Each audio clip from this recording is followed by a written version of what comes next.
Okay, apparently we're recording. Anyway, what's going on, guys? And welcome to the New Bark News Podcast for April, whatever today is, the 7th of 2019. It's Andrew and Logan here, as it always is, and we're going to be talking some games, taking some names, and playing something else that rhymes with that. Anyway, Dames. Point is, dames. There we go. I don't know. That sounds weird, dude. No, that's not what we're getting at here. Anyway, in terms of freaking news this week and game releases, kind of the biggest one to happen was definitely by far Borderlands Game of the Year Edition. Got a surprise release earlier this week for both PlayStation 4 and Xbone, as well as some free updates if you are more of a PC player, unlike the two of us. Overall, one of the better remasters I've played. You had a brief chance to play it with me earlier today. What were your overall thoughts? It does not hold your hand. There's a lot of text on the screen, and I don't like it.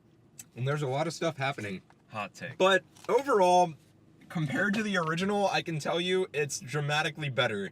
Like, the freaking the ridicule moves dramatically faster to match that of more modern FPSs. You did not used to have a mini-map in the top of the screen. Instead, I will you were give the game that. stuck with the bloody compass thing at the bottom, and you just had to rely on that for navigation, or pulling it up from your, HUD every single time, which was just rampantly annoying.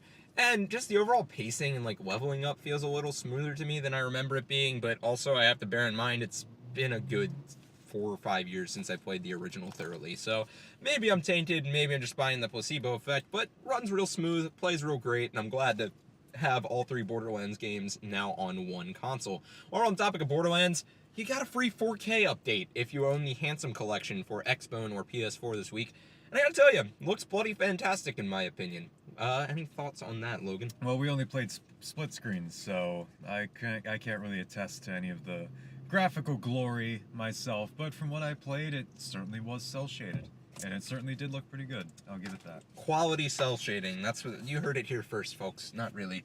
Anyway, moving right along in terms of this week's topic, we've got some other things going on in terms of GameStop claiming that they're restructuring their business strategy, but the supposed restructuring, honestly, to me, just sounds exactly like what they were doing before.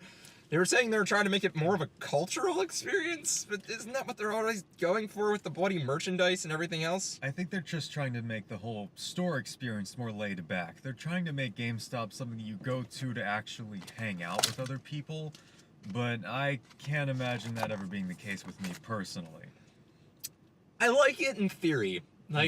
In theory, the idea of being able to go, chill, play some games, try them out with your friends, and all in a local store is really awesome. Hi, would you like to pre-order anything? Rather than that, yeah. But instead, I guess the issue we're facing is these stores are small. Geographically speaking, you can't fit that kind of stuff in there. Well, maybe if they move some of the geeky crap out of there, like the Pickle Rick pillows and Nerf guns out of the way, and the Funko Pop figures. Hey, those are Apex Legends Nerf guns. Let's get this straight here. No, they're just plain Nerf guns. I've seen them. My They God. have nothing to do with anything gaming related. Same with those stupid figures. Get them out of here. But collectible sales are up in Get 'em outta GameStop's here. numbers. Get 'em outta here. Collectible sales are Replace not them up. with some chairs. Get them out. And some more, stations for playing games and such, we hope. Like PlayStation. It could work. Yeah, that would be really cool. Only problem is GameStop should get PlayStations. Actually, I think most of them right now, at least the ones around us, are kind of missing the Xbox terminals, not the PlayStation ones. So, but yeah, if they had more of those bloody terminals set up and just some places to sit and play those, or giving you the option to try out games rather than being locked into a single title on the terminal, it would be a totally different experience. Or even if they turned into sort of some local game stores where they hosted more tournaments for things and that type of thing. That would be cool. Revive that atmosphere I feel like they were originally going for, bringing the local game store experience to a total chain. Could be really awesome, but once more, it's the geography of the store. Even if you remove the collectibles from a lot of them, I don't feel like you'd have enough space. Oh, trust me, there are way too many of those things. You can fit 10 people in the spaces that they have those things there. It's true, but even then, I feel like it would be a little cramped to have all that going on. No, trust me. You beg to differ? Oh my God, do I beg to differ. I trip over those things when I go in there. If they just move some of those around, I'd be able to at least walk around the store. Fair, and the best part is under most of them, especially if they have one of those display tables set up, there's more crap underneath the table. So that's not that's not even the start of it. I don't mind the collectibles, but I'm into overall geek culture, not just gaming. So I suppose maybe that's just my hot take on things. So yeah, GameStop I don't know if this is really meaning anything. It could just be their CEO trying to put on a good face because, hey, they just got a big paycheck to be the CEO or whatever because GameStop couldn't successfully sell itself. And also, yeah, GameStop is now the king of irrelevancy. Unfortunately, for better or worse, I want to see them live because I like buying my games at a game store and not at a Target or an Amazon or a Walmart That's understandable. or a Stadia. That's very understandable. And I would like to have a local place to go and hang out and play games like you've described. So, I don't know. We'll see. We'll see. Be nice if it panned out, but I wouldn't hold my breath. Anyway, moving right along here in terms of news, Sega has officially announced the Sega Genesis Mini, as well as a number of the titles that are going to be released on it, many of which sound really awesome, and interestingly, some of these titles are not on recent Sega Genesis collections we've seen in the recent years, coming to systems like Switch and Xbox and whatnot. Now, I know you've got some hot takes on the mini system, so why don't you go off that on that for a little bit here. Well, first things first, I don't want to see a reignition of the Super Nintendo versus Genesis wars that have plagued the 90s. With mini systems? Yeah, you'll have people, back in my day, the mini SNES was the way to go. I don't know. It's so dumb. That would be hilarious if we sparked a mini console war. Yeah, in the background of the real console war. Yeah. Was the mini console war. Yeah, we've got like a dual, and then we're gonna have the streaming war on top of that, and it's gonna be delightful. Oh boy. I personally am all for the mini console because I feel like they provide a relatively accurate experience to the original. It's not perfect, but it's better than a lot of other options. And it also looks nice in a display unit, and a lot of the games available on these mini consoles, at least a fair bit of the time, are ones that aren't super cheap and affordable for the original console. All the mini consoles I've seen look like McDonald's toys hammered into technology. I like the SNES Mini. And a lot of these go for like, what, $100? I mean, for that price, you can go out and just buy a Sega Genesis and a few games. And there you go. The SNES Mini was $60, and the 20 titles included on that. The range of prices on those is pretty bad for some of them. Like, you had Earthbound on there. You had A Link to the Past, which has been going up. True, you had Super Metroid, which has been going up. Well, everyone who wants to play Earthbound, for example, has already emulated the game. So, if you ask me, it's... I don't know. It doesn't seem worth it. You make a fair point, but there is kind of the big issue that a lot of people like the idea of being able to do it legally and with a controller that's similar to that of the SNES. You can get USB SNES controllers. Also true, but it doesn't necessarily solve the issue of the legality thing for all of the titles, because not all of them are available in the eShop, especially with Nintendo discontinuing things like Virtual Console. And with some of these Sega titles, they've gotten harder and harder to find a way to play in recent years that is legal, i.e. Castlevania Bloodlines. That's been confirmed to be on the Genesis Mini, and you can find repro carts and that type of thing, which sometimes are relatively cheap, but the quality of those can be a little bit iffy at times. I mean, you got to find the right one. But, you know, pros and cons. Obviously, you and I are big physical buffs, so owning the actual cartridge is a big deal, but... Yeah, you make good points, but yeah, then again, I'm very much a purist in that sense. Exactly. So there's definitely a market for these. I think it's cool Sega's doing it. I'm glad to see Sega actually doing it rather than another at-games piece of crap, which is what we've been getting lately. Because those things are... Those are the real McDonald's toys. Yeah, I mean, for what you're paying, it's not awful, but I'm under the impression the Genesis Mini is going to be like $80 and has over 30 titles. So it's not bad. Didn't the at-games only produce mono audio? I think so. Everything about it was just not good. Just ignore that system, people. Just ignore it. If you want something that's new... Go for the thing that it either came out this week or this past week. You had the freaking Mega SG now. Go get the analog Mega SG if you want something like that, or the Genesis Mini. Analog Mega SG if you want cartridges. Genesis Mini if you want just a selection of good Genesis titles. Or a real Sega Genesis if you're not a plebeian. And you want real blast processing. Anyway, moving right along here, we've got the fact that Nintendo and Atlas, according to some Best Buy leaks and a slew of other information, seem to be actually in concordance on the idea of bringing Persona to a Nintendo console. This is something that we have not seen in the past. Traditionally, Persona games have been released for PlayStation and PlayStation only. Well, Shin Megami Tensei, games have been released on the DS in the past, which is interesting. As well as the 3DS. Yeah, so it is interesting how they kept Persona away for so long. So... you know, if you ask me, this has just been a long time coming. Well, I'm totally in accordance with you, dude. I'm hyped. The idea of being able to play Persona 5 on the Switch is great, which, just to give you guys a better idea of what exactly happened, was Best Buy on their webpage briefly leaked the ability to be able to see certain games that were titles coming to release in Switch. Amongst them, we had titles including Persona 5, Metroid Prime Trilogy, and I think there was one other one, There was but I'm one other blanking on one it. that I don't remember. It might have been a release date for Animal Crossing. That sounds kind of right, because we know that's coming this Yeah. year anyway, so it was probably the reason it kind of swept under the table, because we knew it was coming, and there wasn't an exact release date or something like that. There was also the render that Best Buy leaked of Joker that a lot of people were speculating could possibly be for an amiibo figure. That would be awesome, dude. I'd easily get that. And I'm not even an Amiibo collector. But still, like, the idea of these Persona games having the possibility to come to Switch, I think, is really cool. Heck, we even have the possibility of them remaking something like Persona 4 Golden for the Switch now. I mean, a lot of people are already drawing the comparison that the Switch is like the new Vita. Like the Vita Take-Two, only it's commercially successful. And so seeing a lot of Vita games being ported to Switch has been a pattern recently, so that could be something really, really cool. And Persona's Persona, so... I know I'd like to play a lot of those Vita games, and I just can't shell out the money for that OLED right now. That's because the OLED owns your soul, man. You pay for it once, and then that's everything to you. It's terrifying. I know. It's literally awesome.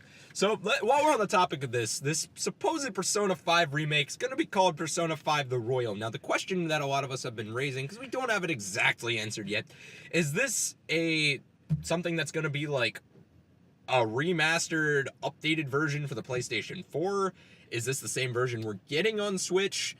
What exactly is going on here? We've heard a lot of different speculation, anything from it being a sequel to a prequel to an extended thing like Persona 3 FES or Persona 4 Golden, to being this sort of side story. We know there's a new character involved, and it's just kind of a lot of toss-up right now.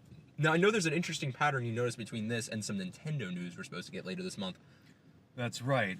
In the Royal trailer, Atlas is supposed to announce more Persona information on 4/25, April 25th. That's also the day that Nintendo is releasing updates for Breath of the Wild and Super Mario Odyssey to be compatible with Nintendo Labo VR. Now, this is probably just a coincidence. I mean, both of those things have little to nothing to do with each other, but with all the hype that's building, I mean, it's definitely something. It's something to run off of, especially with this recent Best Buy leak. It sounds like this remastered version may be going from the home console to the portable, which I always find it interesting when the definitive version, so to speak, ends up on a portable. But that's what happened with Persona 4. The definitive version was on the Vita, not on the PlayStation 3 or anything. You'll recall in the Royal trailer, it begins with the PlayStation logo. So I don't think it's going to definitively land on the Switch, at least at first. I mean, there is a history of Sony exclusive content being dropped onto other consoles later, which could possibly happen on the Switch at some point. True. Do you think there's any chance that maybe this is just a DLC thing that's coming to the Persona 4? You mean Persona 5? The Persona 5? You know what I meant, probably. Yeah, definitely. There's been a history of Atlas improving on that sort of thing, improving on their games and whatnot. Like we've seen with Persona 3 and Persona 3 Portable, they added the female character. That's most likely what they're doing right about now. So my next question to you is going to be, is this like Persona 3 FES, where it's a total different disc, but mostly the same game? Are you going to buy it again? Am I going to buy it again? Well, the thing is, I don't have... My answer is yes, but I'm a dingus, so... That's true, but I don't have a platform that supports that right now. I'm rocking the PlayStation 3 port of Persona 5. So if Royal comes to PS3, which it probably won't. It won't. Yeah, which it won't. Or if it comes to Switch, then I'd be interested. But as of now, I have no way to even play it. That's because we haven't gotten you to get a PS4 yet. It's going to happen, folks. Spam in the comments section. Try and convince him to get a PS4. No. It's worth his money. We promise. Anyway, so in terms of Persona speculation, that's kind of been the big story of the week, though there has been some other stuff, some rumors slinging around via some Atlas surveys and other stuff, that they seem to be potentially considering releasing remastered versions of Personas 3 and 4, potentially for the PlayStation 4 platform. This would be really freaking awesome as a PlayStation fan and as somebody who's grown very fond of the fake 4K that PlayStation 4 Pro offers. that could be really fun to play, especially if they do something like with Persona 3, where they combine the FES content and the Persona 3 portable content into one package, because currently that's not available anywhere. Well, things are looking good for you. I don't have anything to add. I don't have a PS4. Yet. Anyway, it would be really awesome if they end up managing to do this. If Plus, they put them on the Switch, I would definitely be interested. and it's a possibility. If Persona 5 is indeed coming to the Switch, it sounds like Atlas is opening their doors to be working a lot more with Sony and with Nintendo. Interestingly enough, I feel like we've never seen Atlas work a whole lot with Microsoft. That's true. But that's kind of been a traditional route for a lot of games we've seen. Like, if they're going to exclude one of the three, it's usually Microsoft. Or, like, for these, like, JRPG-oriented things, I should say. For, like, third-party developers, like the AAA ones, a lot of times it's Nintendo that gets excluded because of console power, but... Well, the thing that immediately jumps out to me is that Atlas, Nintendo, and Sony, they're all Japanese companies. Microsoft Exactly. is the only American one. So, it could possibly have something to do with that. Very much so, very much so. Now, what's even weirder about that is initially when Sega turned into a third-party developer, they worked a lot with Microsoft. Sega handles the majority of these ports from Atlas at this point, and none of them seem to go to Microsoft. Well, the reason why Sega is so kind to Microsoft is because they worked closely together at the end of the Dreamcast era. Right. But I'm just saying, like, it's interesting to see that the games they're porting aren't going to the company that they were so close with for so long. Well, I don't think they really have a say in that. That's true. They're kind of just a translational and importing type of business there. So that's kind of cool. That's been a lot of interesting information for us to cover this week. A lot of speculation more than anything. So trucking right along here, here becomes our weekly topic, if you will. And that's kind of a retrospective on this 8th console generation, because I feel like we're far enough now where nothing super revolutionary is going to happen in terms of technology or anything else for it. I mean, we're going to still get some really great titles. We've got things like Concrete Genie, Persona 5 The Royal, Days Gone, and I'm sure a slew of other ones still coming out this generation. So I'm not saying they're done by any means, but I think it's a decent enough time to be able to reflect on what exactly this generation's done, what's upcoming, and why we've seen the patterns we have. So why don't you go ahead and kick this one off, Logan? So yes, I'm sure that a lot of the major platform holders at this period have started post-mortem analyses, whatever, on their performance in the last generation. Of course, we've seen essentially a dominance of Sony from the very beginning, and my hot take on this is that really the only reason this happened is because they're the only ones that didn't fuck up. I mean, the Wii U was completely bombed. The Xbox One was plagued with DRM and lackluster launch titles and a slew of other things. So to see Sony come out with just a traditional bare bones console, which, let's be real, that's what the PS4 really is. It just does what it's supposed to do well. Exactly. And, fly away with that. Hey. It worked for them. So Yeah. That being the case, I think it's interesting that we've seen as many leaks as we have about the PlayStation 5 potentially having such strength and backwards compatibility and such, because it seems Sony's being smart enough to acknowledge that just doing that again probably isn't going to cut it. I mean, like, if you're a business perspective, if you're a business owner, one perspective to take on things is what's tried and true works. And what's tried and true this generation? To put out something that isn't super revolutionary in a lot of ways. Instead, it does the old job very, very well. Exactly. And you're just kind of simplifying it to make it more accessible to developers and users. It seems, for this next generation, they're trying to innovate in some ways again with this whole backwards compatibility idea, if all that, and of course, indeed turns out to be true, which all the rumors seem to indicate that. That would be the first console to be backwards compatible on that degree that we've ever seen. I really hope that this comes to fruition. Backwards compatibility, in this sense, is quite revolutionary. Usually we've only seen it, of course, happening for that platform and the platform before it. But this, if it's everything me and Andrew hope and dream it is, we will have 5 Sony platforms on one console. And that would be absolutely insane. So, interestingly enough, pressing forward with this, let's take a look at what Microsoft's bringing to the table. We're not going to discuss Nintendo quite as much because at this point they've kind of branched off just to do their own thing. Microsoft, for this next generation, their approach seems to be like trifolded. Like they're trying to appeal to everybody at once. They're leaning heavily into this Game Pass thing. They're setting up a strong infrastructure to be able to do some direct competition to Stadia. At the same time, they've went on record of saying that they're dedicated to giving people a really strong home console experience, so providing good, dedicated gaming hardware, not just the streaming. And they seem to be ready to offer multiple SKUs at the start of the next generation, so i.e. next generation's equivalent of the Xbox One X and the Xbox One S, only at launch this time. So it seems like they're trying to appeal to budget players, streamers, and the people who are more quote-unquote hardcore gamers all at once. And I think that's an interesting approach. I mean, it's very different from anything we've seen in the past, and it seems Microsoft's trying to learn from where they went wrong before. Exactly. As long as, of course, they don't come out with any of those horrendous DRM policies or bundle a Connect with it. But yeah, there's not many people who are alienated by this. Hardware buffs will like it because of the, you get a physical game and you get the hardware that's yours to keep. And the streamers are going to like it because they'll continue to get good deals by streaming these games. So there's not a huge crowd that's being alienated here. Exactly, and a big talk for this generation, this is one of the big points we want to really discuss here, is this idea of console power and how much is enough, how much do you need to be relevant nowadays. Google put out some rather staggering figures to us with the whole Stadium announcement. They were talking, 10.8 teraflops, something crazy like that. And a lot of the rumors seem to be that Xbox is shooting for somewhere in between 12 and 14 teraflops for their next-gen console, if I'm remembering correctly. I mean, now obviously correct me if I'm wrong, which I often am. Anyways, continuing on that, that's absolutely insane. And there's been a lot of conversation that based on the trends we've seen in the years since the 360, which the 360 PS3 generation was weird because the PS3 was technically a little bit more powerful, but because of the way it was developed with this dual engine, like split processing type of thing. Split memory architecture. Yeah, split memory architecture was really hard to program for. So in terms of the way developers were able to optimize things, it made it seem like the 360 was more powerful a lot of times.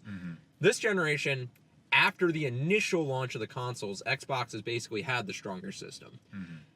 And so a lot of people are speculating they're going to have the stronger system moving forward. This, combined with the fact that they're offering multiple price points and everything else, do you think that's going to be a winning formula for them? What, by offering the stronger hardware, by boasting about that? And also offering the ability to go for a cheaper option if you want to, because PlayStation traditionally has offered one SKU. That's it at launch. Well, like I said before, their whole platform in this coming generation doesn't alienate a whole lot of people. So I definitely think that this will be lucrative for them. They already have a base from, both of us own Xbox One S's, despite me not even having a PS4. So, me jumping ship wouldn't be too difficult. Right. So adding sort of into this, then you got to go at it from the Sony perspective. So Microsoft's sort of kind of laying out the ground for everybody to be able to be an Xbox player if they're open to the idea of it and probably find something that they're relatively satisfied with. Problem is, this generation, PlayStation won. Terribly won. They destroyed this generation. And you've had, since 2014, when this generation really launched, for people to build up this massive library of digital PlayStation games and everything else that they're very attached to and want to continue to be able to access. So you've got to do something big to win them over, because otherwise, these games that you bought for your PlayStation 4, that you got free with PSN or whatever, you're not going to be able to access them on the Xbox Scarlet. And so the PlayStation 5 is automatically looking appealing to a lot of these other people. That's the crowd you have to win over at this point. That's the problem. Do you think Sony's offering enough by playing it relatively safe to be able to keep that based off their brand power, their name, the loyalty of their current fan base? This is something that you bring up quite a lot, and I will say that in this instance it does have merit, because a lot of people who have PlayStation 4s do have a ton of games on their hard drives. They have so many they have to get multiple external hard drives that are at least a terabyte Your each. one friend has 4. I know, it's insane. So being able to jump ship that conveniently will definitely ensure that those players will be moving to Sony. I don't see them hopping to Xbox anytime soon. Right. So it's going to be interesting to watch how that unfolds. And kind of adding to that, the question becomes, what do you need to do to win those people over? Because the fact that we have to face is, Xbox is offering more power right now, but in terms of like third-party games, yeah, you can notice a difference between the Xbox One X version and the PS4 Pro version, but they're both still very high quality. It's not like you're talking about like playing the DS version of Call of Duty as opposed to the 360 version back in the day. This is like minute differences in terms of your dynamic range being a little bit stronger, your frames per second going from like 45 on the PS4 Pro to maybe like 52 to 54 on the Xbox One X. They aren't huge differences, and a lot of that's because these third-party developers, who do make up the massive majority of these game systems libraries, aren't necessarily going to go out of their way to optimize it to make it better for this stronger platform. No, they want to make it as good as they can to work on all platforms, not this one that happens to be super powerful. So if you're a PlayStation fan, even if you're dealing with a weaker console, you're still going to get an extremely similar experience to the Xbox thing. So it's sort of, what do you do at this point if you're Xbox to get people back? So you're saying that what does Xbox do to win people from Sony? Yeah. Most people I've seen from Sony don't want anything to do with Xbox. They're at Sony because they like usually the exclusives. And Microsoft has been vastly underperforming when it comes to their own exclusives. Right. And that's another common argument I've seen, is a lot of people are claiming PlayStation's going to win again. Why? Because the exact points I just made, and that the third-party titles, which are what Xbox relies on at this point, because of, as you identified, their lacking of strength in their current first-party titles, they're relying on these third-party ones, which don't perform dramatically better on their systems most of the time. So PlayStation, by being good enough in everything Microsoft does and dramatically better in that one category of exclusives, a lot of people are claiming they're going to win with that outright. I mean, what's interesting to me is, if you compare the PlayStation 4 like first-party titles to the Xbox One X first-party titles, the exclusives for both, that graphical difference seems to be totally voided. Like, if you're comparing like Forza to, say, Marvel's Spider-Man, the graphic quality is practically comparable. Like, if there's a difference, it's extremely minute. And I think that's because Sony's gotten so good at optimizing for their hardware that they have found every trick in the book to exploit the strength of what they do have. I definitely think that's true. I mean, when you look at the PS3 version of The Last of Us, for instance, it's hard to believe that that was running on something that's 7th gen. Exactly. And it holds up today. It doesn't really look any worse than something that came out like yesterday, which is insane to think about. And so, if you're Microsoft, what do you do to keep up with that?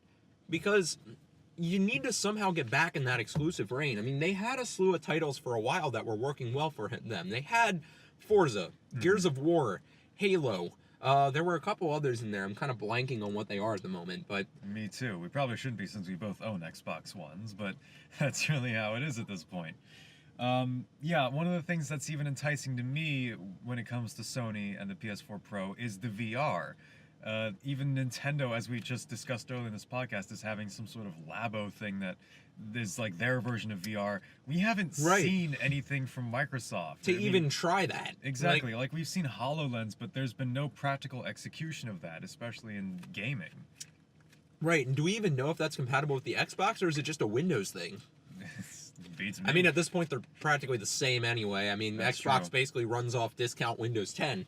But seriously, I mean, that's an issue for Microsoft. It's you have to secure these exclusives somehow, because it's games that sell a system. So going into this, you're doing the right thing by making these SKUs available to people. But if you're going to win over these hardcore PlayStation fans, you have to offer them something that they can't get where they currently are. That's enticing, and that's not what you have right now. I think they are really banking on their hardware right now. As you said, they're probably going to beef up their most powerful hardware. They're going to try and beat Stadia at its own game, and we'll have to see if this goes anywhere. But if they don't have the software, they don't have the gamers. Yeah, and we've seen this in the past. Look back to the PlayStation 2 generation. PlayStation 2 was the weakest platform of those three. Outsold the Xbox and the GameCube by a mile. Why? Because it had a much larger, more accessible games library to people. So people didn't care that their port didn't run quite as well on the PS2. They could still play the same game as you on the Xbox 9 times out of 10 and run well enough that it was still a good experience, plus all these other games that you can't even come close to touching on the Xbox. So do you think Microsoft needs to try and fix their current IPs? or just develop new ones and try and hit the ground running as hard as they can, because these tried and true like brand names for them, like Halo, like Gears of War, have really seemed to lose some of that luster they had for people. I mean, Forza's still going strong, but like Halo does not have the strength it once did. Gears of War, same deal. And Forza, a lot of people are saying, well, couldn't I just play that on my computer in some capacity? Like, That's very true, and I do think that Microsoft has enough older IPs to try to put up a fight if they would revive them. I mean, they still have Rare, don't they? I believe And so. We haven't heard anything from Rare in close to a decade now. Right, and that used to be a key developer. I mean, if we're looking back at the N64 era, geez, half the key library of the N64 in most people's eyes was developed by Rare, or touched by them in some capacity. Do you think there's any chance this is the reason they've gotten so buddy-buddy with Nintendo, is for some hope and for some help in that realm? Well, the thing is, they don't really need it. If they would just look to those IPs, look to Rare, they could bring up a robust games library to try and lure people to the Xbox platform, but they don't seem to want to do that, which is just insane to me. But yeah, the whole them being buddy-buddy with Nintendo is still questionable. I do think it has a lot to do with what you said, that in this time they are sort of the underdog platform holders when it comes down to it, because the PS4 has just dominated in this last generation, and I don't know, it might be forcing them to link up. True, and I think while I doubt this is really that level of a pairing at this point between the two of the companies, Sony, for as well as they've been doing IPs lately, still is overshadowed by a mile by Nintendo. They've had great successes this generation, like Spider-Man, like Horizon Zero Dawn, like Days Gone, I'm sure is going to end up being. All those types of things. And they're great titles. But the problem is, every single one of Nintendo's IPs, practically, has a character that could serve as that company's mascot without a single person questioning it. You want to have Samus as your mascot? Awesome. You're going to get a lot of people behind it. You want to have Mario? Awesome. It's worked for years. You want to have Pikachu as your mascot? Great. People will go for that too. And you want to have freaking Captain Falcon? With a little work, you could make that work. Sony, I don't even know the name of the main character from Horizon Zero Dawn, and that's one of their big exclusives. I mean, sure, I recognize Spider-Man, I recognize Ratchet, though he's not nearly as iconic as he once was. Sly Cooper, who was once a big mascot for that company, I recognize, but I don't know that everybody does the way they once did. Nathan Drake, relatively recognizable from Uncharted, but you ended that series. So it's sort of like, their characters are strong, but they're not as iconic. Nintendo are still the kings of this, so if Microsoft can work out something with them, we're really talking about an interesting console fight on our hands. That's very true, and this sort of touches upon something that I've wanted to talk about for a while now. Do mascots matter in video games nowadays? Because when you look back at the older generations, like, for example, Nintendo and Sega. Nintendo had Mario, as of course they still do, and Sega had Sonic the Hedgehog. Each of those main platform holders had a mascot that they can look to, and all the other ones that didn't, like Atari, like NEC, they fell flat. Like, sure, you could argue that, what was it, like Keith Courage could have been the mascot for the TurboGrafx, but Of course, yeah. but no one recognizes that. Like, but as we've seen with the PS4, I suppose you don't really need a mascot this day and age. What are your thoughts? I do think it still helps. I don't think it's outright needed, but I think it helps with things. And I do think you're right. It's interesting because the PS4 doesn't really have a mascot, but it seems like they've went for a broader spectrum of recognizable but not as iconic mascots. So they have like 4 or 5 at a time that they sort of use to help boast the system, but none of them individually are nearly as powerful as the singular entities we used to see. I suppose that could be the case. And even when you could argue that Crash Bandicoot was a mascot for the PS1, that wasn't a first-party Sony game. That was developed by Naughty Dogs, a third party. And of course, now we don't even hear about Crash Bandicoot nowadays. I mean, sure, there's like a collection of games re-released every now and then, but other than that... We have Crash Team Racing coming out later this year. Oh, yeah. Yeah, see? Oh boy, a Mario Kart knockoff. I'm so psyched. Hey, I'm gonna get it. But anyway, continue your rant. I know you are. But... Oh god, that made me lose my train of thought. But You're welcome. You do what you do very well. Yeah, but like even you mentioned Nathan Drake, he looks like the most generic like male protagonist I've seen in like every other movie. Yep. He's not recognizable. Exactly, and that's part of the reason I feel like Nintendo's characters have proven to be timeless. Versus, in the case of Sony's mascots, quote unquote, with the exception of Spider-Man, which isn't really theirs, it's more so they have the exclusiveness with that as a result of their weird contracting over the movie rights and such.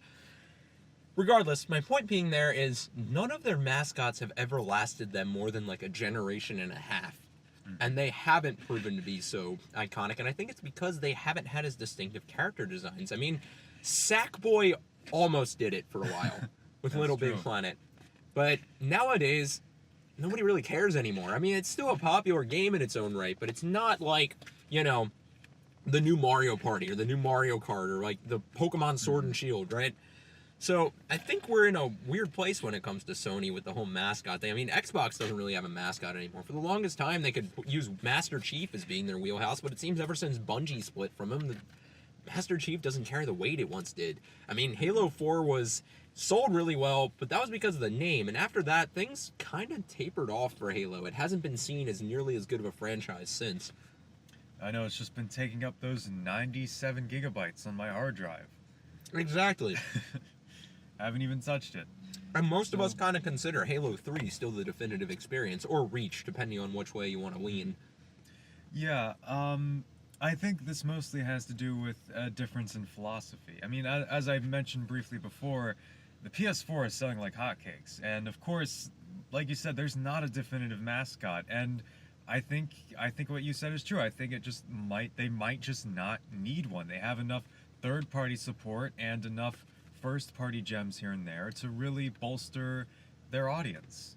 Exactly. So, I guess getting back to our original point is, do you think a mascot is something that can help Microsoft? Do you think they could use a rallying point for their company like that right now? I'm not sure if they could simply conjure up a mascot at this point in time and then use that to sell their system. But like you said, it does help, and I don't really think there's much to lose by that.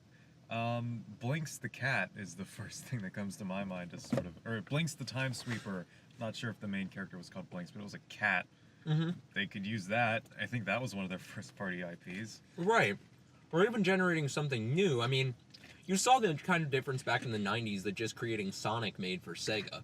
That true. Literally changed the game completely. Mm-hmm. Just because they had a rallying point for things. And I guess that's why I'm raising the point, yeah, mascots have sort of tapered off, but I mean, at the time, back when Sega created Sonic, the only company with a mascot was Nintendo, and suddenly that mascot thing became a habit because Sega was able to keep up by creating a mascot.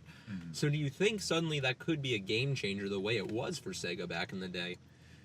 I don't think Microsoft has been pushed to that brink yet with Xbox. I mean, it's in enough households, it's in both of our households at this point. It's sold enough to where it is already a household name. So will it do the same thing it did for Sega? I don't think so. But is it a necessity? That's the question to be raised. I don't know. I don't have anything right now as if it's necessary. What are your thoughts? I mean, that actually kind of brings up an interesting point to me because you're right. It does sell well enough. And Microsoft's a much larger overall company than Sony is. So I think we have to consider they're a little bit less dependent on this market than Sony is. So do you think right now... Oh, they very much are. Microsoft is losing money on the Xbox platform. They're really only doing it to spread their name. And that's the exact point I was going to bring up there is, if you're Microsoft, do you really feel like you need to make this big push? Or are you doing well enough that it's kind of like, okay, we're going to continue to spread our name. We're going to continue to get people behind our company. We aren't losing a ton of money here. We may be making some small profit margins. Is this well enough that we don't have to worry about pouring endless resources into beating them? Sony can have this turf. We're just going to keep our niche. They're definitely not going to act like that. But I do think that is where they're going to try and go with this. Because, I mean, let's face it. Sony's other facets of their company, and I bring this up often, are not doing as well as they used to. So PlayStation's kind of been the saving grace of them here lately, in a lot of ways. When was the last time you saw a Sony laptop?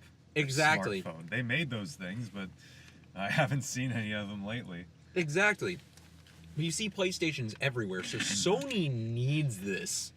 This is their thing with their company right now. Microsoft, yeah, they make Xboxes, but what are they really known for? Computers, Windows.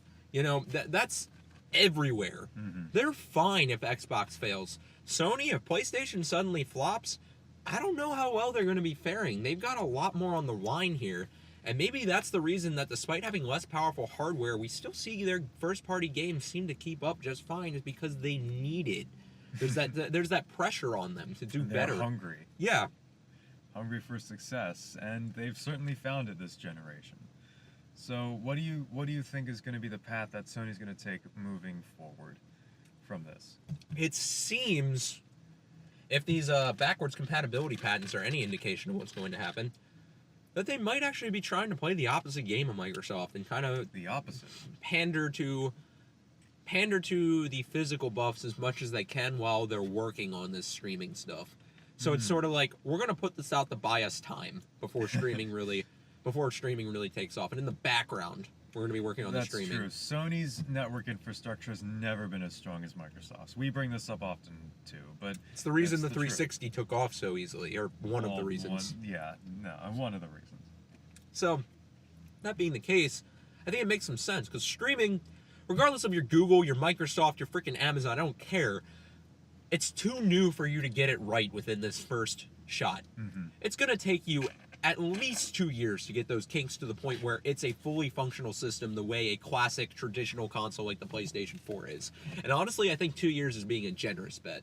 I think it's going to take more time than that. I agree. So if Sony's pandering to the physical buffs for now to give us the ultimate experience of what we've known and loved for years, while they figure this out, that makes a lot of sense. You're basically handing us the perfect system for doing the old way of things from the get-go, rather than handing us this thing that you're going to be working on throughout the generation like it seems Microsoft's trying to do. You're handing us the best product out of the box, so while Microsoft's playing catch-up, you in the background are putting all of your focus into figuring out the streaming stuff. And so you could eventually outpace them with it. So you're thinking they're going to beat Microsoft at their own game?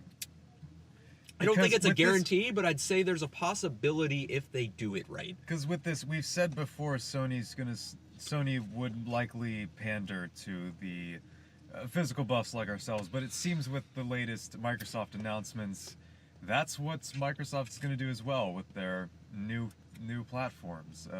I definitely think that if they hit that figure, that like 12 point whatever, 14 point whatever teraflops, Yeah. they are going to rub that all over Stadia's face when they made that announcement about Stadia having 10.7. Well, Microsoft's just going to walk up and be like, well, we have our own hardware that you can take home with you that will be more powerful than this.